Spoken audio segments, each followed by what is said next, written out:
to the MadTrio podcast. This week we have the California Pariah, Jonathan Charney, James, the Fat Man, Stevens, Hello. And the old guys visiting the studio again. I've become Well, you an mean integral visiting part his own studio? of this. Yes, I'm sitting in my own studio. Visiting. Okay. All right. Well, I mean, he didn't bring the walker this time, so. So, Hey, hold You on, mean hold Johnny on. Walker? No, Johnny they're- Walker. So normally at this point I'd do some sort of, old sponsor, a company that's no longer around or something that's ironic. I did want to tell you guys to do me a favor, go over to patreon.com/Bray. That's patreon.com/Bray. During these times with the COVID virus and the riots and all the horrible crap that's going on, everybody really needs a little bit of entertainment and have some fun. This guy's a working musician and would like your help. Now, from donating anything from $1 or more, you get you receive a private link to each month to some sort of video or some sort of show. I want you guys to help him out. He's I dig the guy as a musician, and everybody needs a little help out. That's kind of what we're about here. So go to patreon.com/Bray and check him out. And if there's some sort of link that says, how'd you hear about them? Say the MadTrio sent you. Thank you. all right. Interesting. Always out there for helping somebody out. So Okay. Okay. So, what do you think of China and India having a bit of Sorry. fun today? Somebody or forgot- yesterday, actually. somebody forgot the first rule about being in the studio. Well, I mean, was the lid on it properly? It spilled a little. Anyways, Clean up on aisle 5. hand-to-hand combat. Clean up on aisle Really? 5. I'm going to be honest. I was on my tractor all day today. I hadn't heard about it until John mentioned it today, and I looked it up, and it looks like 63 Is it confirmed. okay? Yeah, there's some cleanup needed. Just Throw take some of those on it and tissues. step on it. And, Yeah. 63 confirmed dead. 20 on India's side and 43 on China's side. And from what I understand, that there was they went hand to hand. really? Yeah. They went Wow. medieval on their asses. Yeah. Like clubs and probably So field was it knives and border dispute? yeah, the LAC border. I gotta pull up where it actually. It's one of the longest borders between two countries in the world. Oh goodness, I don't have the abbreviation of LAC. It's like a land something conflict or something like that. I'm looking at my map here, and but it's not detailed enough. Oh yeah, I doubt they have that little border on there. But I'm just disputed Himalayan border with China. So that's where they're fighting. Back to that. Yeah, That dispute. and I'm thinking like, I'm surprised that the UN is just meh. Well, the world... I'm sure they're a little bit more than just meh about it, but They're- to let them go on full-on conflict right now is kind of surprising. In all honesty, they're probably like the WHO. China has something called, apparently it's the Belt and Road Initiative, where they kind of get into people's country, they help fix things up, and when they do that, they kind of they owe China. So I have a feeling that some of these countries that are inside the UN owe China. So it might be one of those things that they're like, shh, only the United States cares. Oh yeah, just going shh. Yeah, I mean, like It works. It worked with the WHO because apparently the guy's in bed with China. If we want to talk about the WHO, No, not really. But I think what they're panicking about is the fact that we give them, I think it's like 80% of their budget. it's like $400 million. Yeah, and so they're going.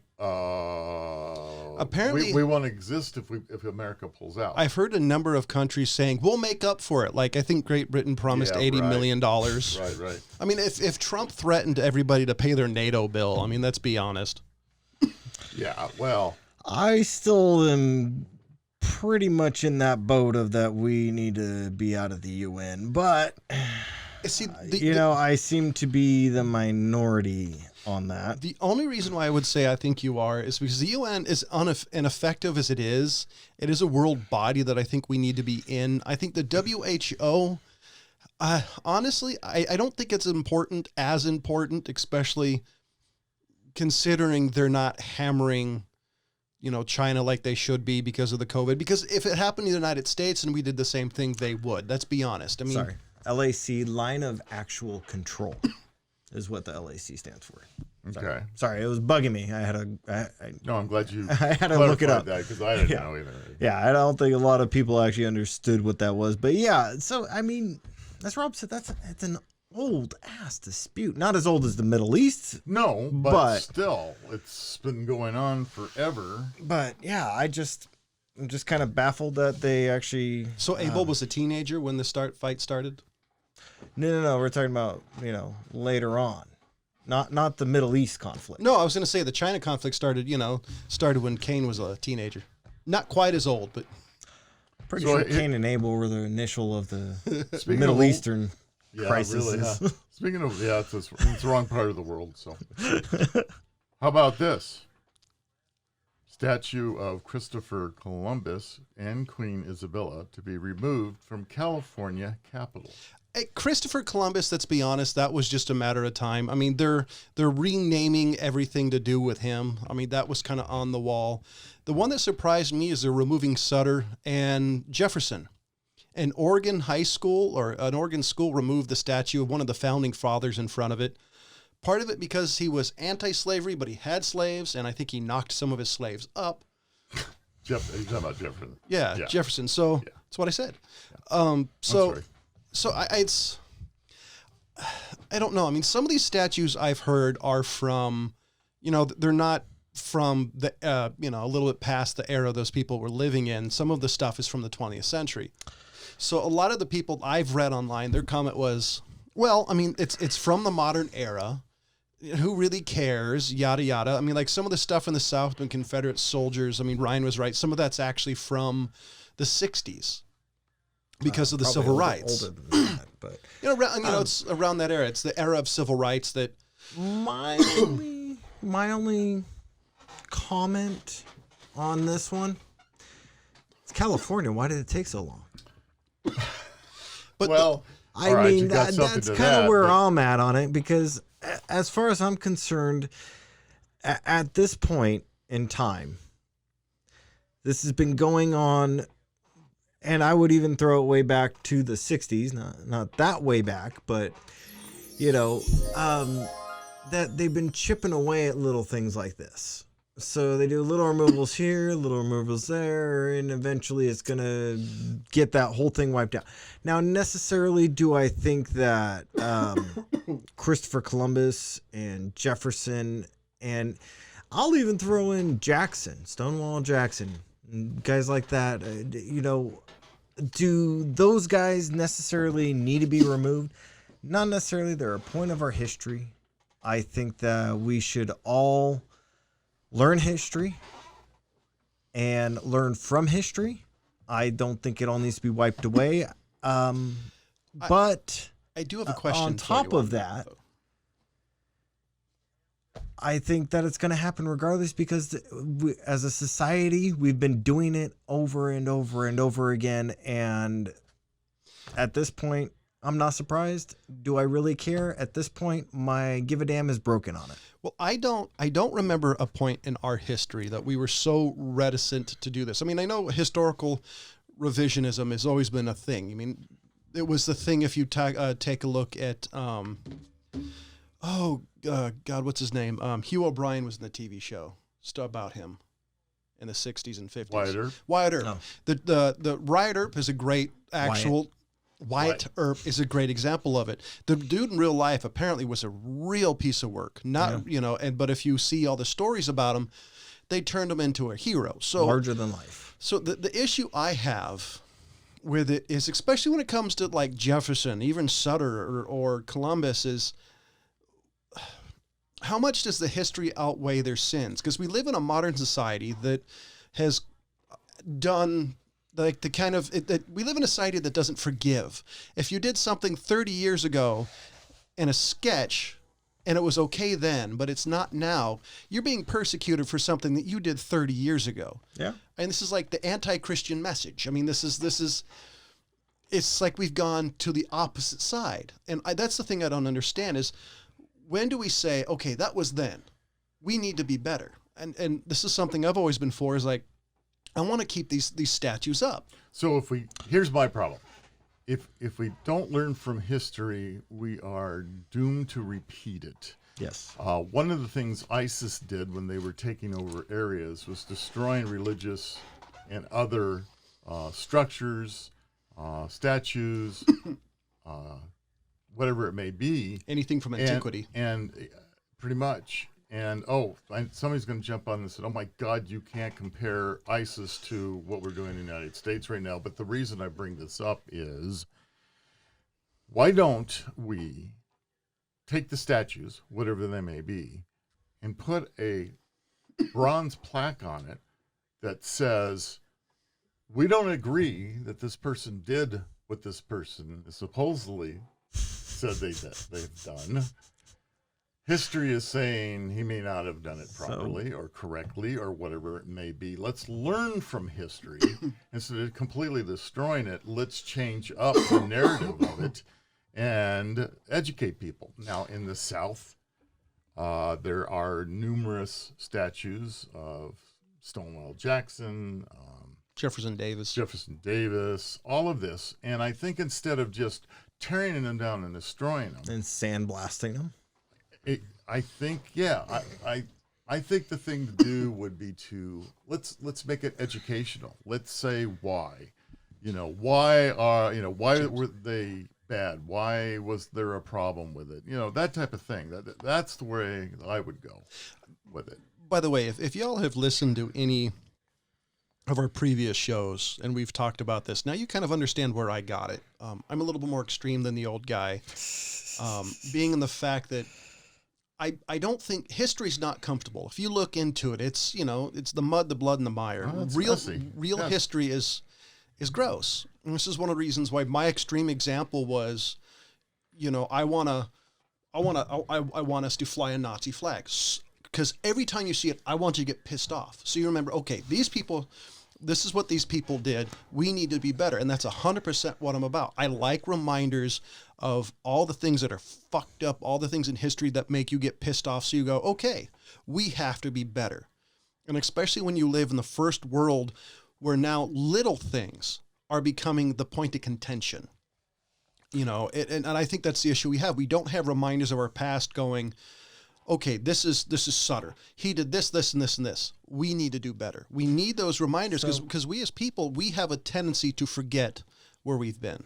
So with all this going on in America, how long until we get the concentration camps torn down all over Europe? Which I just pulled up just a quick Google search just to see which concentration camps are still out there.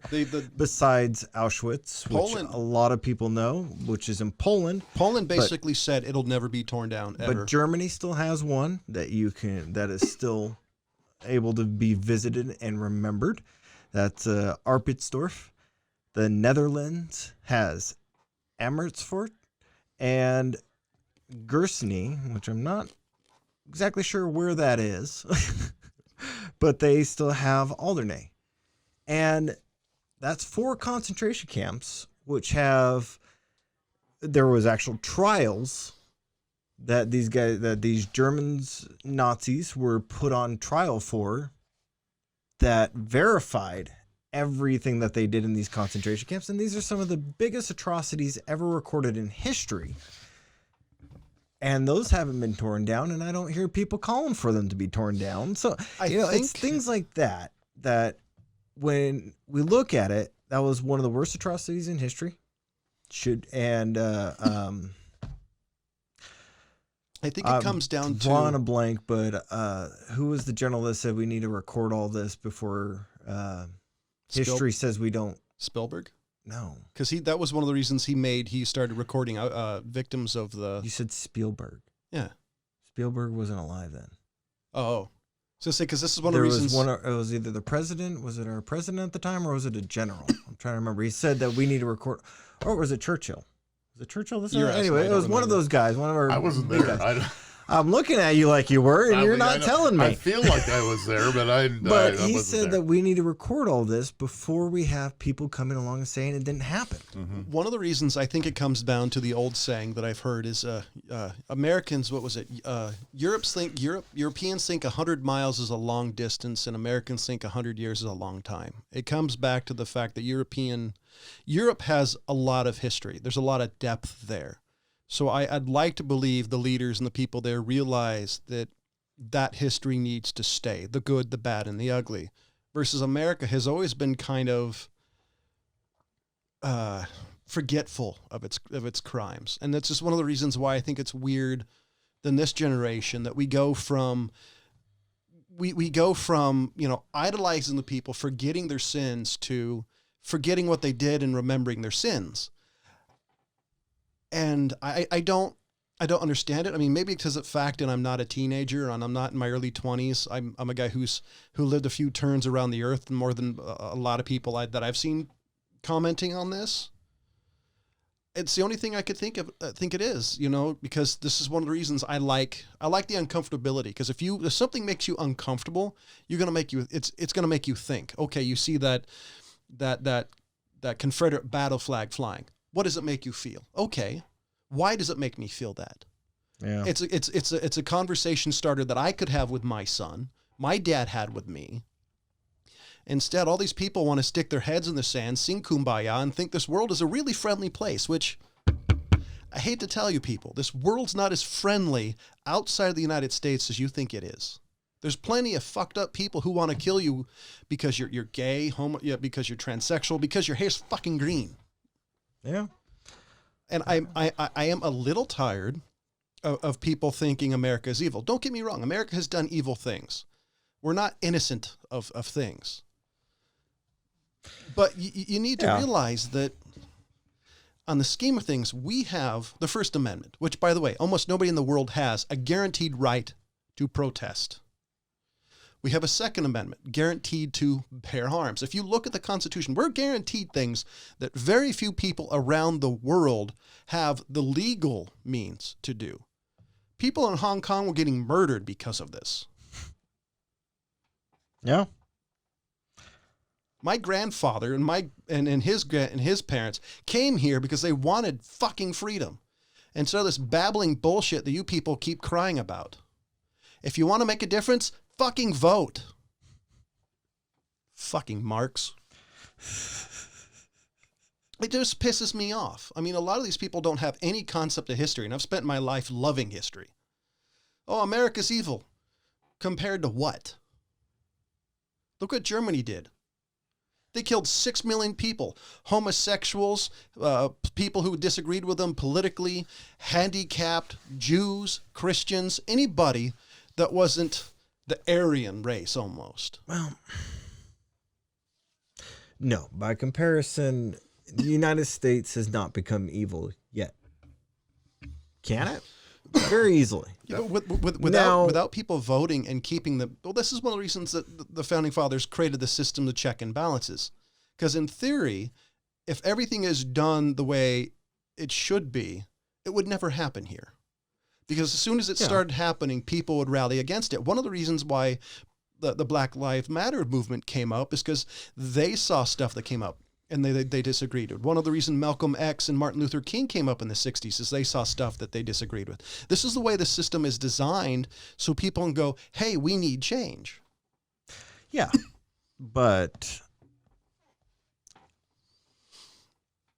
there is no society in all of history that was ever right or that has ever stayed on the right path forever. All societies have fallen.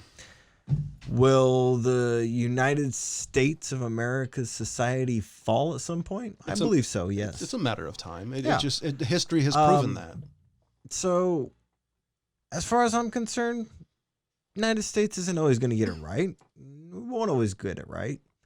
And eventually our society and our culture will collapse. And may that, hopefully that doesn't happen in my or my son's generation. But it's inevitable. Hopefully we don't become some totalitarian society that does genocide or other crap. But I mean, I don't know. My opinion of what you're talking about, James, is that the balance that the United States has is our Constitution. Yes. And that's slowly been whittled away. Okay, so there have been times, Prohibition was one of them, where all of a sudden they had, there was a great idea. Nobody should be able to drink. Let's, put it into the Constitution and make it so that, alcohol is not legal. Well, that was just the craziest thing that, ever hit the fan. So your point of, can we go off the rails is well taken, and we've already seen it happen. Yeah. Okay. The problem I have, the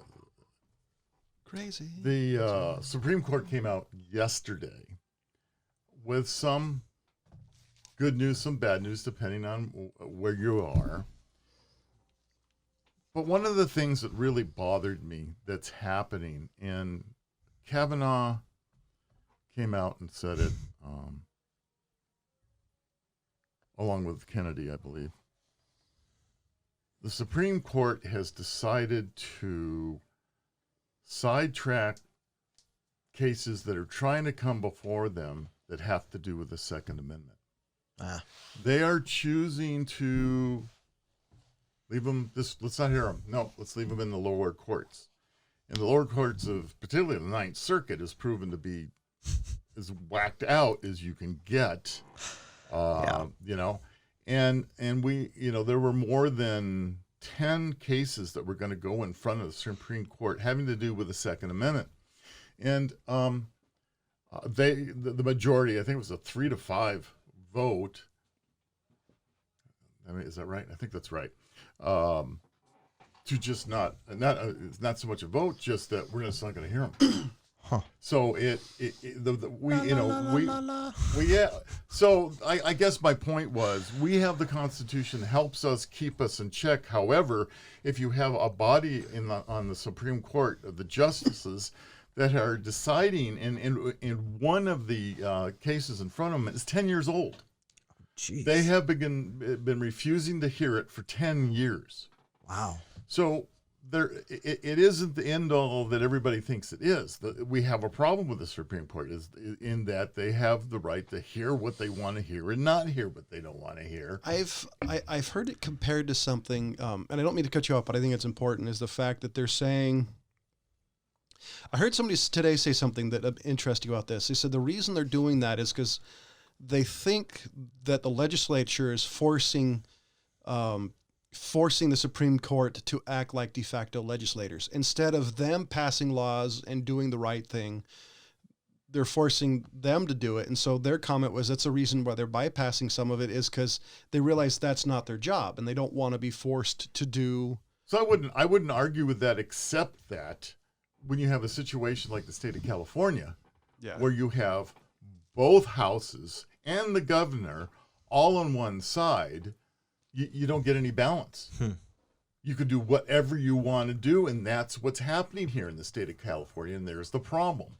Every whack job piece of legislation you could want is being signed and passed as long as it's got a Dem's name after it. And that's why I say that, it's slowly being whittled away.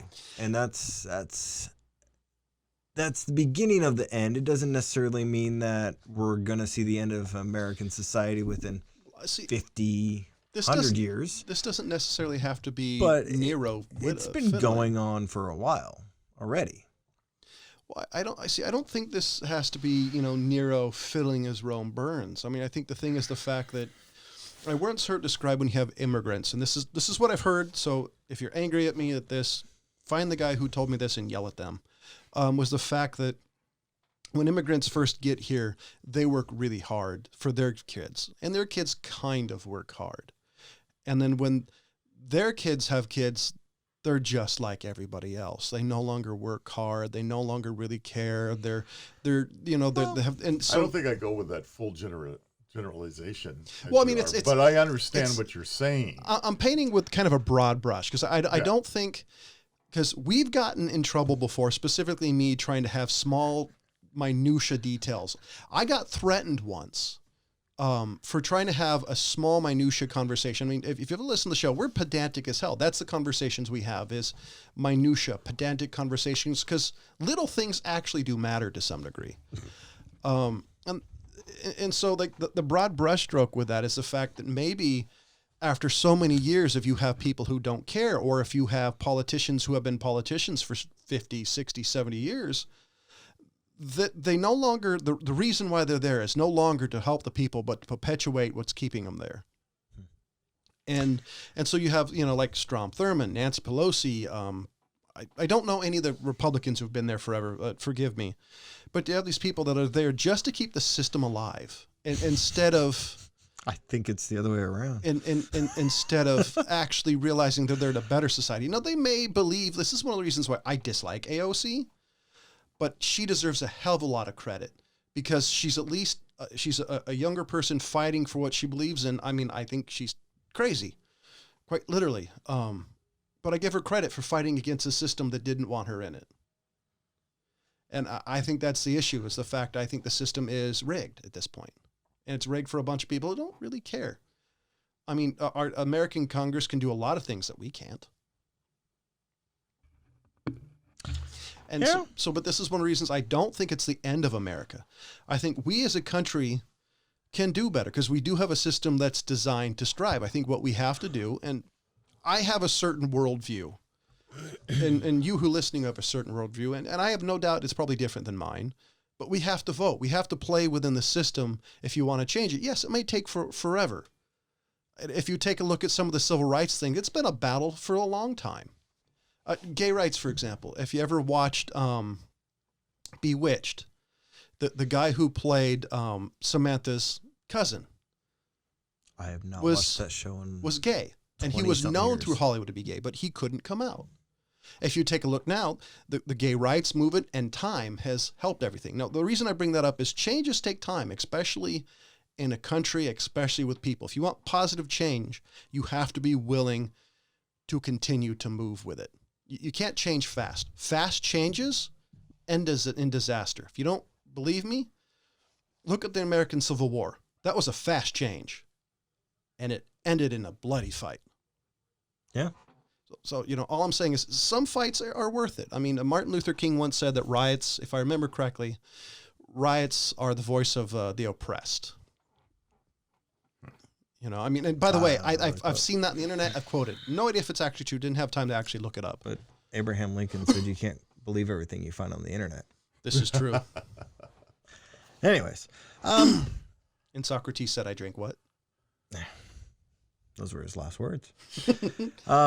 Anyways, yeah, I honestly don't think American society has got it right. I don't think we've necessarily got it wrong either.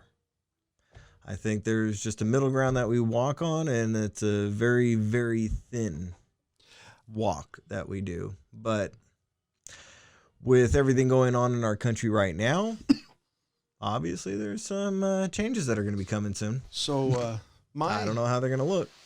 God rest her soul, my aunt, I couldn't agree on politically with anything. I mean, we were literally as far in as the spectrum as you could get and still be willing to talk with each other. And towards the end of her life, we were actually able to agree. And I think that's the one thing I wish that we as a society could do, is agree to disagree. Because if her and I could actually agree to disagree, which is a monumental thing, if any of you ever knew my aunt. I thought you both agreed that you were wrong. No, we never agreed to that because I'm never wrong. Well, that's a load of shit. We do not endorse things that come out of John's mouth here. Your aunt had Alzheimer's. That's why she agreed. No, we actually agreed before that happened. No. Before maybe she was diagnosed, but not before she had it. You see, I think you're missing the point of this conversation. I think you're willing to have people have these crazy sides of things instead of agreeing to disagree. Well, you know what? That's the good thing about our society is that we don't all have to agree. No, but what you have to do is agree to disagree. If you can agree to disagree, then you're at least willing to have the conversation. If you're not willing to do that, then you're not even, you don't want to have the conversation. All you want to do is throw spitballs on people and not let actual change happen. Okay. But I've seen, we agree to disagree used as just something to stop an argument. Not necessarily to continue to have the discussion, but to end the discussion. Because you've already talked for the last 2 hours and you're tired of it, and neither of you are going to change your positions. Yeah. So, okay, well, we agree to disagree. Sometimes, but sometimes, Been there, done that. But sometimes that's all you need to start an additional conversation. Because what it is, it's change is slow. It's in a conversation. It's a conversation. All you have to do is find one common point with most people, and to some degree, you can like each other. That's all you need is something to hopefully cause change. And that's all I'm saying is we just have to find how to get both sides to agree with each other. And they never will, especially not now. But there has to be a point where everybody in the middle ground can say, okay, those people are nuts. How can we make things better? And I'd like to believe that's 90% of everybody would like to find some sort of middle ground and stop all the crazies. Find an asylum and put them in them. You know, you can't do that in California. Well, I know that we have certain things that we don't want to talk about in this show. Well, so I understand. I talk about them anyways. I've been threatened before. I would rather not. But the things that are going on now, I mean, we're skirting around some of the major points of what's happening in this world because of what you have put in saying, hey, the show doesn't do this and this and this. So unfortunately, there's more to the story, but we can't talk about it. We could talk about it. So let me. Since you said that, let me. I mean, maybe majorities. We got. I have control of the board here, ladies and gentlemen. So yeah, but so it's let my me. board. Where's the plug? So let me preference this. The reason why I'm trying to be careful with this is because I've been threatened. So basically, in today's society, being doxxed, being threatened, you have to take serious because of the way people are. And so I treat that serious. I treat the safety of me and mine very, very carefully because I'm the one who loves doing the podcast, love having conversations. Aim small, miss small. But the person who threatens me and mine because I have a little bit of a different viewpoint, I have to be careful with. But isn't that always going to happen? Isn't if we don't have differences of opinion, you don't have any way of learning. I have had my outlook on something or my opinion of something changed because the person had an excellent argument that I never thought about, and I was able to say, "Oh my God, you're right." No, so I was wrong. I 100% agree. Okay. But very few times in my life that legitimately scared me have I had somebody come like Don Corleone and say, you have a little bit of opinion. What happens if something happens to them? And it was that level of a threat to me. I actually know who the guy is. I know where he lives. I have his address last time I looked. And I take safety very carefully. So just to let you know that this is, if you're listening, this is a conversation just with three guys. So who are you going to call when the police department is defunded? FBI. I'm a Jew after all. I don't know. It's a hate crime. So let me see if there's one topic that we can't talk about. Why don't you give that buddy of yours that has the satellite pointed at the guy's house a call? So if you guys want to go for it, I mean, go ahead. I'm just going to say that there are so many things. I have learned just to be careful in what I talk about, just because of fear. But you want to have listeners, don't you? Don't you want people that want to listen to the show? And I also don't want somebody coming to my house and threaten to kill me. Well, the El Dorado County Sheriff's Department is not defunded yet. You have a 911 you can call. Are you still in El Dorado County? Technically, yes. Okay. Yeah, he is. On the border. I hear the Taco Bell sound going on. Well, you know what? It's better better for the border. He lives in. I mean, who else can be? He can say, "Hey, I'm." Thanks for that. He doesn't live in Georgetown. Hey, Um, we're not going to say anything. I mean, place. So good luck on finding it. But the point is, there are a number of topics that we're choosing to not talk about. You know, honestly, those topics, I hear so much crap about them all day, every day. All right. That it's just I don't disagree with that. boring now. Well, no, and you know, no, because I believe there's opinions that are because the mainstream media is not choosing to acknowledge or allow another opinion. Obviously, they're not. All right, so it gets old after a while, and who is going to do it? And most of it is coming from podcasters these days. You know, they're willing to stand up and say, "Hey, wait a minute, I see things differently." Now, what's a podcast for? It's for entertainment.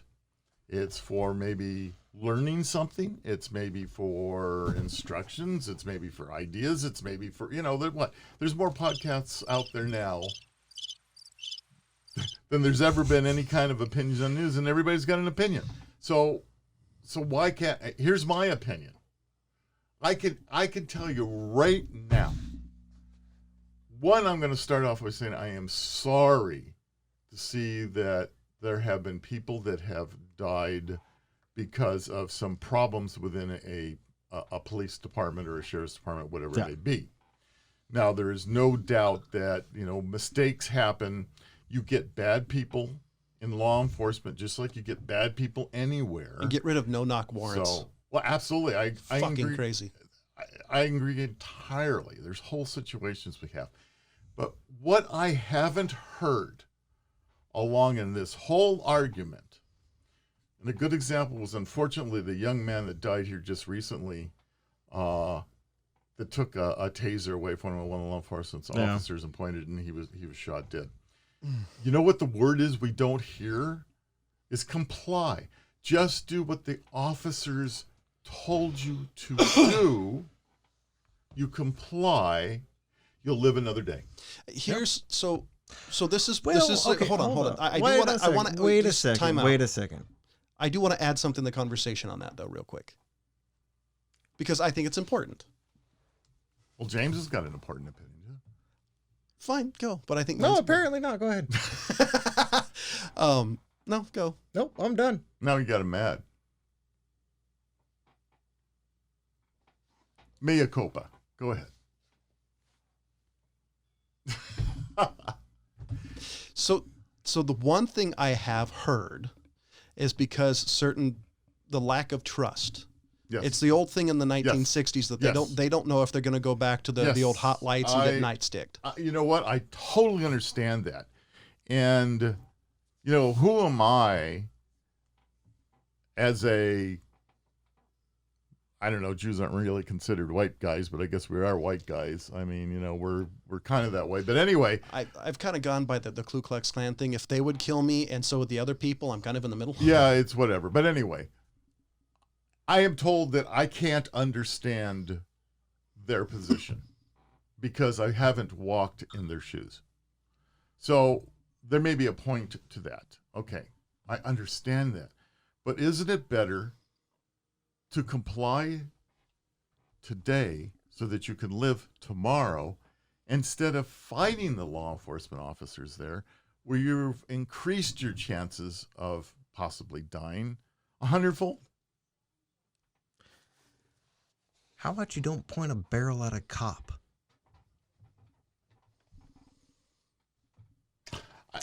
That would be common sense. You don't want to be shot. Right. You don't point a barrel at a police officer. I'm not saying that there aren't bad police officers or bad police departments. I believe that there are. Okay? I do believe there are.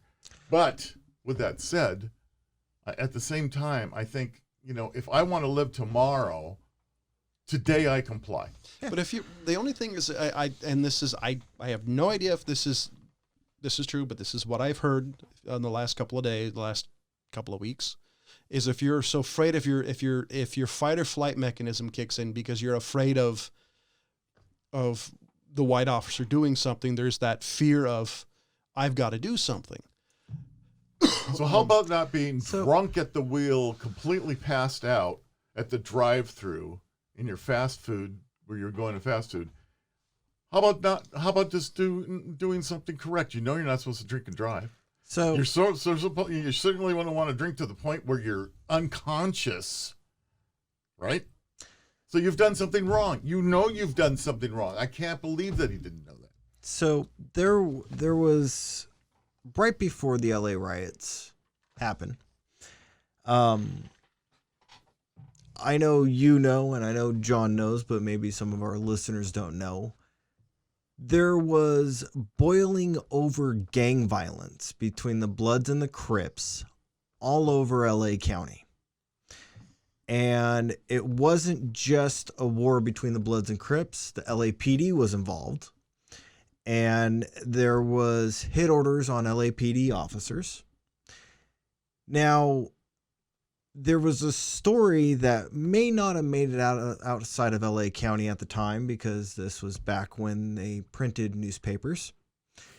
And what the story was, there was a young kid about the same age as I was who had one of those old cap guns and pointed it at a LAPD officer in the middle of traffic and squeezed the trigger. It's an old story. Do you know what happened? Kid got shot dead right then and there. That happened up I here do within the not- last 10 years, I think. I do not ever blame the officer in that one. I don't necessarily blame the kid so much either. I would put that on the parents for not only letting the kid have the gun at the time, the toy gun at the time, but also not teaching the kid you don't point the freaking thing at people, which is 101 gun safety. I was about, let's see, so I was about 8 or 9 at the time when that story came out.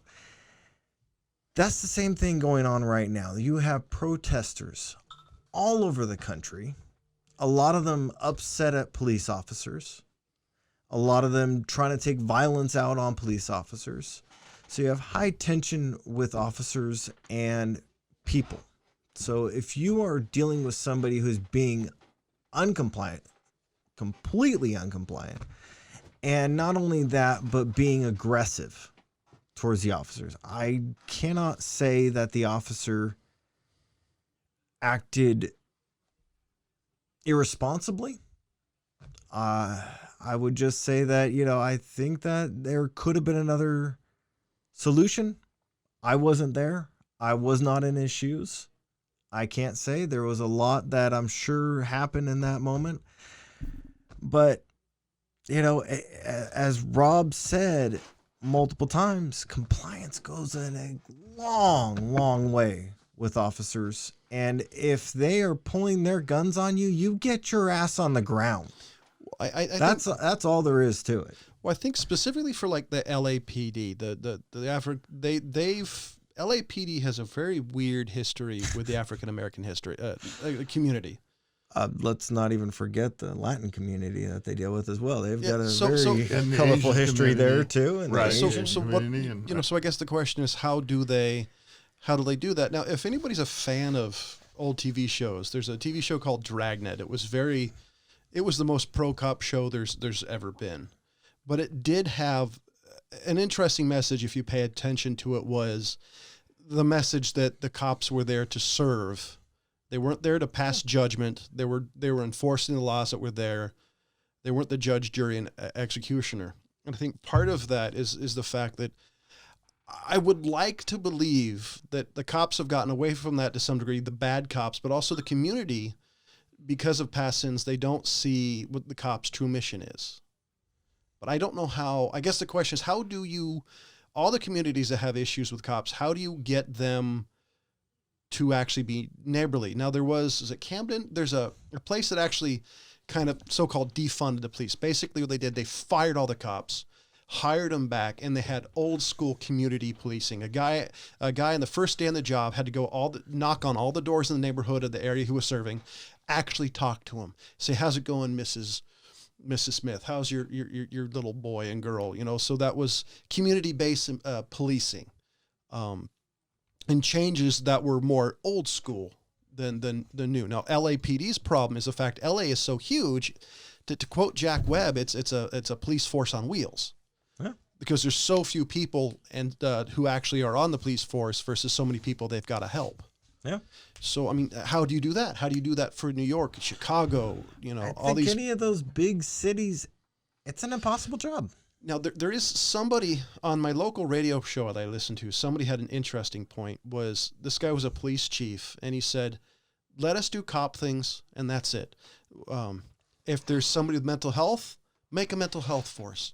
If there's an issue with drugs, or basically said, this is what our job is. We're not supposed to do anything else. We're not a Philadelphia lawyer. We're not a psychiatrist. Our job is to enforce the laws only. Make people, let there be somebody else whose job is to do that, not us. One of the things that I heard, I'm going to say it was one of the protesters, and I can't say that she was wrong. She said that the problem is that when you call 911, you have two options: fire department, police department. Yeah. But what if it's a crisis of mental health? Who comes? The police department. What if it's a crisis of drug situation? Who comes? The police department.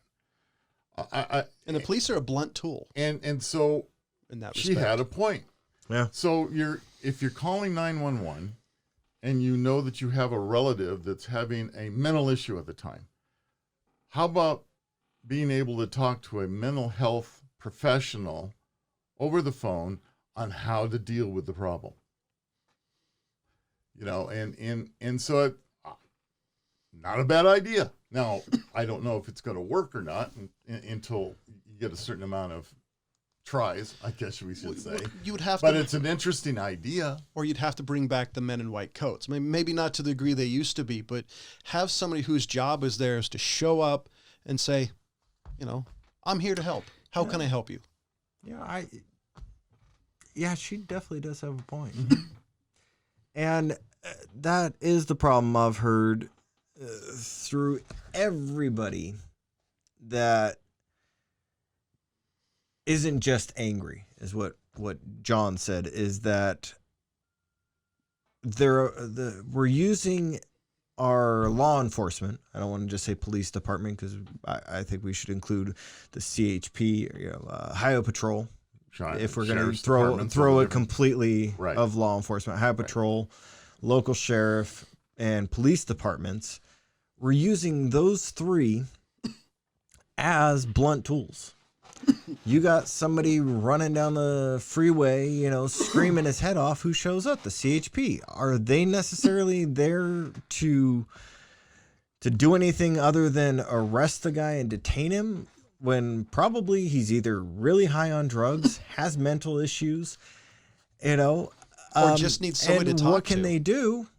Their only option is to arrest the guy and take him down. Yeah. Now, that doesn't necessarily address the problem that he is actually facing. That just can either compound the problem, push him into drugs more, or, make his mental state deteriorate even faster. Right. Now, am I calling for all the sane asylums to open back up? No, because we used that as a blunt tool as well back in the day. So where's the solution? See, this, that's what our political officials should be discussing. And I'm up for opening state hospitals like Camarillo. But here's the thing, not like they used to be. Institutions like that have a horrendously horrible history. If you've ever looked into it, some of the most horrific things in the history of mankind have been done in mental health institutions. What I'm saying is you need a place to house people that's not a jail, but it's not open society. Because some people, because either their mental state or drug use. Reopen Alcatraz? No. Or something, because it would cost too much to fix. It's rotting. So basically, open a place where these people can go and live and find a way for them to live healthy. Because some people just need those boundaries. Now, I don't know how you do it. I don't know how you pay for it, but I think that's what you need. You need people in white coats who are there to help. I think that will alleviate some of the issues, because I know a lot of the homeless is because of that. Yeah. And I think if you do that, you remove things like no-knock warrants. Now, the other thing I've heard, and this is from good cops, is one of the issues with the police union is it makes it hard or nearly impossible to get rid of bad cops. You figure out a way to actually get rid of the cops that need to go. What does that mean? It also means that some good cops are going to be forced to go. But I think it's better that we bet on red, as it were, and risk losing some good cops than keeping the bad cops. Because let's be honest, nobody wants a bad cop. I don't want a bad cop. I've had bad CHPs cause family members to cry because the dude just apparently put his shoes on wrong that morning. So, you know, I just think it's a bunch of things that somehow need to be fixed. And it's like usual, our fearless leaders are afraid to actually make change. And this is one of the reasons I say change takes time. Because it's either somebody, you know, realizes there needs to be change, or enough people get pissed off and enforce it. I don't necessarily think that we need to go to the extreme of defunding the police, or to the other extreme of a blanket solution. Because I think either one of those... It's a case-by-case basis. Yeah, isn't going to fix it. And that's the problem, is that it needs to be a case-by-case basis. We live in a world of sound bites. I think that in some of these, I think it should start with our denser population cities. Chicago, as you mentioned, New York, LA. I think those would be the biggest ones that we should use as test subjects of going through, and I think there needs to be a full-on IA investigation thing where you go through and evaluate the mental state of each and every officer. And I think that would take a very long time. I think it would be very costly. But I think if we do something like that, and I think if we also upgrade the standards for law enforcement, I think that we could actually do something about it. But what does that actually mean? What does that actually look like? I'm not going to put much more thought into it than what I just said, because that's not my job. But I think that's what we need to do. I think... And also, I do think that we need to really address the mental health issues of... I guess there's no other way to say it, but say our criminal population, because that's what they're being treated as nowadays. I think that our mental health in our country has gone way down, and our only solution is to lock them up and then release them. Basically a catch and release program on mental health issues. I watched one of these locked up, like the MSNBC locked up shows a couple of years ago. And the security guard, the correctional officer, was talking about one of the issues they're having now is we're the de facto institutions. Right. And so there's like this secure ward. I don't remember what they call it, but there's not necessarily the shoe, but it's something like that. Yeah, it's basically it's away from the normal population, and a lot of people had mental issues, and so you see these guys getting pills getting handed to them, and that's what he said is our jails have been de facto institutions. Yep. And I think, like we're saying, is the fact that we're using blunt tools to help individuals when you need a more laser focus. And I think one of the issues I have with today's society, and maybe it's always been the case, I don't remember it being this bad when I was a kid. But you know, I was a kid. You see things as a child when you are a child. Is the fact that I think we live in a world of sound bites and are unwilling to have conversations where minutia and small details are incredibly important.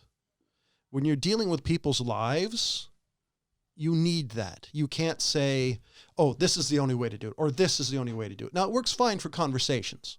Like broad brushstrokes like we're doing, and part of this conversation works because it gives you the basic idea. But when you dial down, you need more.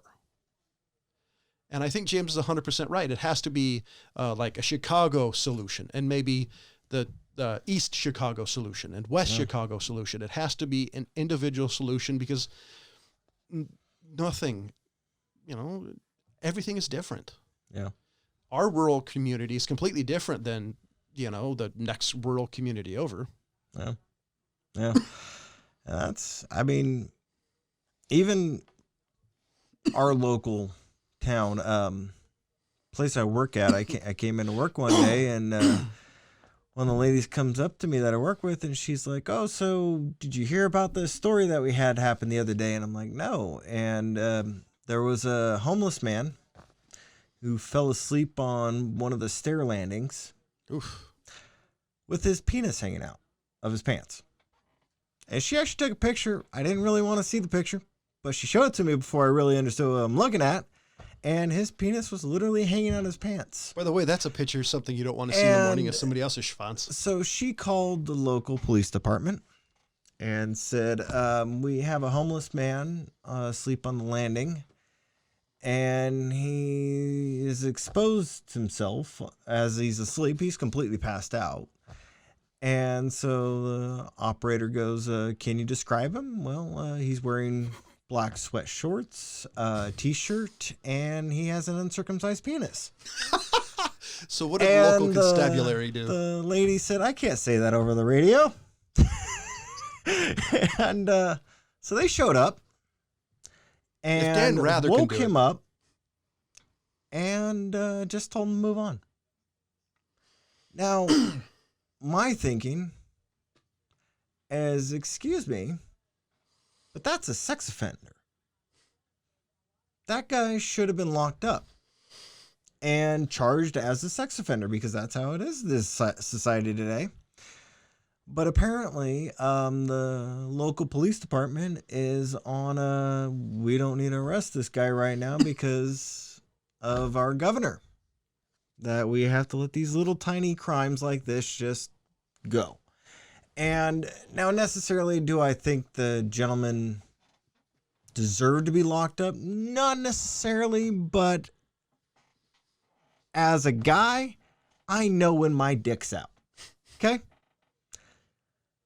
Now, I'm sure he had to have known when he fell asleep that he was not completely covered. I think it depends on how hammered the dude was. Still, I'm just like, I think he should at least have had a night in jail. But wouldn't they? That's like the old. Would I want my kid walking by and seeing this guy with his penis? No, I don't. Maybe it was like the olden days, like you see in Mayberry, where they throw the guy in jail and let him, what you call it? I don't know, but I was disturbed. Undrunk. But I was disturbed that they just kind of said, "Can you put that away and move on?" I'm more disturbed the fact that a coworker took a picture of the dude's schwanz. Well, I hope she deleted the picture. Maybe by now. I don't know. I'm not going to ask her because I don't want to see it again. She'd probably be like, "Oh no, it's right here. See?"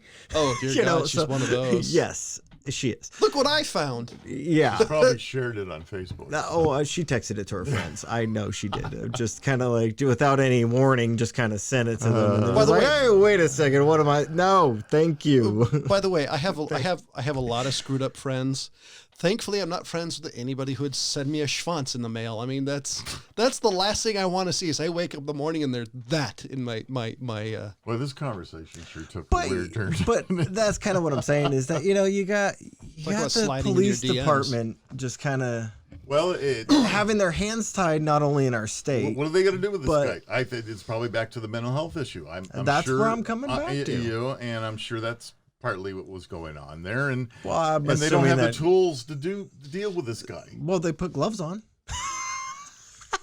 Well, honestly, I think the only thing they could have done is give him a cot and a square and just help him sober up for a bit, and then. Oh, he probably was sober by that time, but as you said, he probably was drunk when he fell asleep. But I mean, my thing is, why were you on the stairs with the?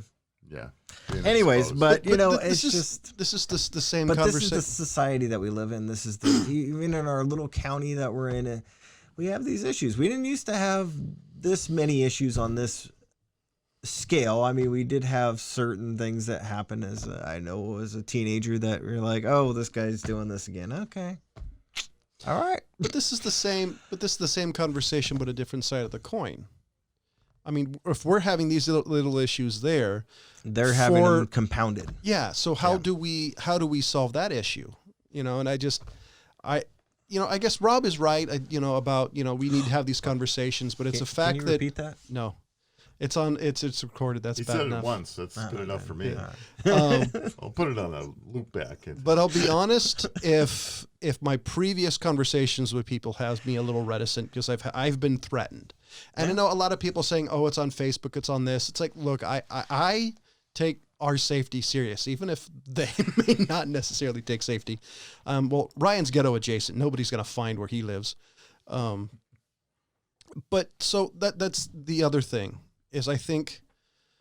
I said all that just to say I think we do need to sit down, calm down, and have calm, safe conversation without threatening or doxing and not be reactionary. And the problem with the internet is it's the vocal 1%. The dumbest voices seem to get out there the most and cause the most havoc when they're not the voices you want. I don't want the 1% talking for me because I've met the 1%. Some of them are dumb as fuck. Let's be honest. Some? Hey, I know how we can end this. We agree to disagree. That's correct. No. James disagrees just because he can. I mean, he's like, no. Actually, getting James to agree is really fucking hard. Yeah. I've known James for 20 years. Getting him to agree usually takes a couple hours. Or years. This is true. I disagree with that. So anybody have any comments, any final thoughts? Read some goddamn history. To quote Abraham Lincoln, be excellent to each other. So, ladies and gentlemen, for the California Pariah, for the Fat Man. Hey, play my drop, will you? Well, they got to find the damn thing. God damn it. You gotta do it right. Let's see, where is it? Direct from the edge of the podcasting friend. Hey. Oh, okay. He dropped the drop. Listening to the Rob Charney Show. As always, ladies and gentlemen, thank you for listening. Goodbye.